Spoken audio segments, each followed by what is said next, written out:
So the first airline on the list is All Nippon Airways. They currently have 2 of the Super Jumbos in their fleet, and with 1 more on their way, making it a total of 3 aircraft. ANA is one of the last carriers to order the A380, and with 1 more still on the way, it's far too early to talk about the retirement of these planes. The next airline is China Southern Airlines. They're the only Chinese airline to order and operate the Airbus A380. The airline initially operated the aircraft on their Beijing to Hong Kong and Beijing to Guangzhou routes. However, these services struggle to be profitable. Due to the demand limitation of the airline's international hub at Guangzhou Airport, very few routes from Guangzhou have the demand to support an A380. In an effort to make the A380 viable, China Southern has started operating their plane from Guangzhou to Los Angeles and also to Sydney. Now the A380 comes to Sydney and Melbourne every summer during its peak travel period. Now Thai Airways is the next operator with 6 aircraft. They placed an order for a number of aircraft including the Boeing 787 and the A350, and they also launched the refurbishment of their Boeing 747 and 777 cabins. Mindful of the rising fuel costs, the airline has now phased out most of their inefficient aircraft, including the A340-500. The airline took delivery of their first A380 all the way back in the second half of 2012, and they used their aircraft on their core European routes.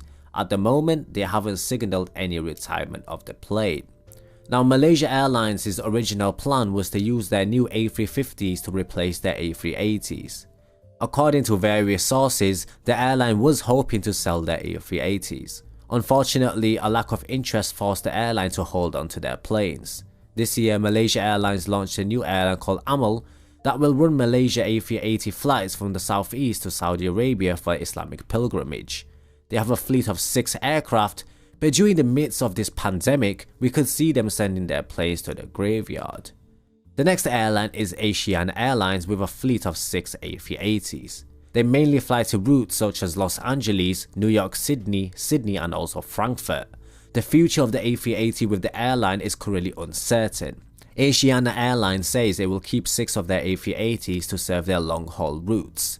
The airline has indicated their retirement of their 767s, and they also plan to gradually phase out their Boeing 747s in the near future. Now a very popular airline is Qatar Airways with 10 planes in their fleet. The airline took delivery of their first A380 in September 2014 and the last one in April 2018.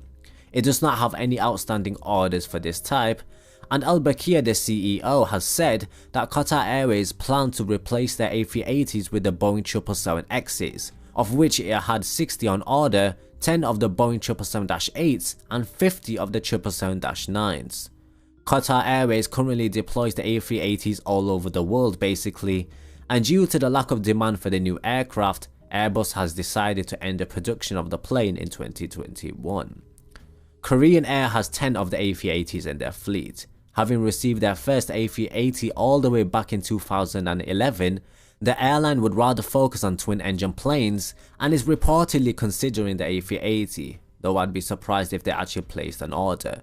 Apparently Korean Air is having trouble filling even half of their planes at times, in which case the A380 is a total waste. The airline has 10 A380s in their fleet, and we don't know yet how many they plan on retiring. Unfortunately, this news doesn't come as much as a surprise, and I've never really understood Korean Air's strategy when it comes to the plane. Korean Air has the lowest density A380s of any airline operating the plane, as the airline's A380s have just 407 seats, including 301 economy, 94 in business and 12 in first class. Next is Etihad Airways with 10 aircraft in their fleet. The residents of Etihad's A380 offers a living room, a separate bedroom and an ensuite shower room. This is the only 3-room suite on a commercial airline designed for 2 people traveling together, which is very cool. No dates have been set for the retirement of their plane. However, according to reports by Forbes, rumors circulated last year that the airline was considering deferring or cancelling a number of their orders for the 777X aircraft. Etihad also has 40 A350s and 22 A350-1000 aircraft on order, and is yet to receive any of these aircraft. If delivery does take place, these aircraft will eventually replace the A380 fleet. Next is Air France with 9 aircraft, and according to various rumours, Air France will retire its Airbus A380 fleet by 2022. The airline is currently assessing the A330neo as a replacement option. The first A380 was delivered on 30th October 2009, and it was flown from Paris to New York. On August 2019, they revised their retirement plans for the A380, and they announced the entire A380 fleet would be retired by 2022.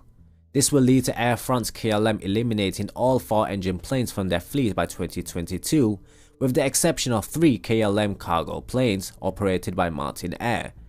Instead, Air France KLM will evaluate the A330neo and also A350s and also Boeing 787s as a replacement aircraft to replace the A380 instead of the original plan of refurbishing 50% of the A380 fleet with modernized cabins.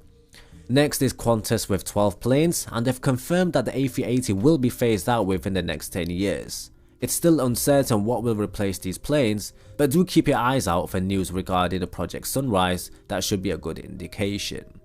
Now, British Airways has a fleet of 12 A380s, and the plane has a capacity for 469 passengers in a 4 class: First, Club World, World Traveller Plus, and also World Traveller. In April 2013, IAG confirmed that they signed a memorandum of understanding to order 18 A350-1000 aircraft for British Airways with an option for further 18. These planes would replace some of the airline's fleet of Boeing 747s and the A380s. Options for 18 787 aircraft, part of the original contract was signed in 2007, have been converted into firm orders for delivery between 2017 and 2021. Now, Lufthansa has a fleet of 8 A380s, and they've also sold a few of their A380 aircraft. They replaced them with 20 Boeing 787-9 aircraft and 20 Airbus A350-900 aircraft. The new planes are scheduled to arrive between 2022 and 2027. Singapore Airlines has a fleet of 19 A380s, but some of their A380 fleet went back to the leasing company.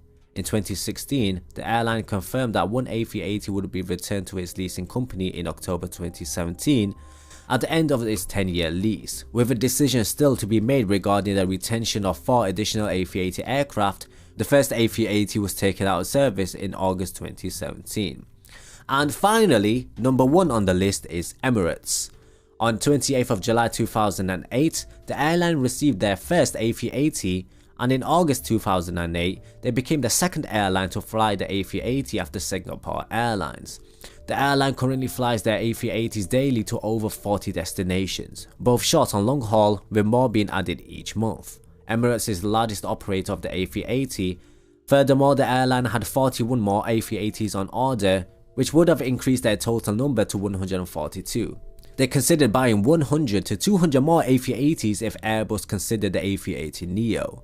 In February 2019, the airline cancelled most of the A380s it had on order, bringing to 14 the number of A380s remaining to be delivered to the airline.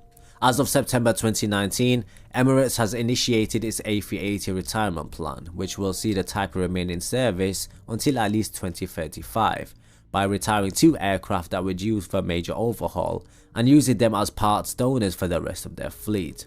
As further aircraft are retired, Emirates-owned aircraft will continue to be used for parts, while leased airframes will be returned to their leaser. So there you go, captains. That was all of the airlines who operate the A380 at this moment in time.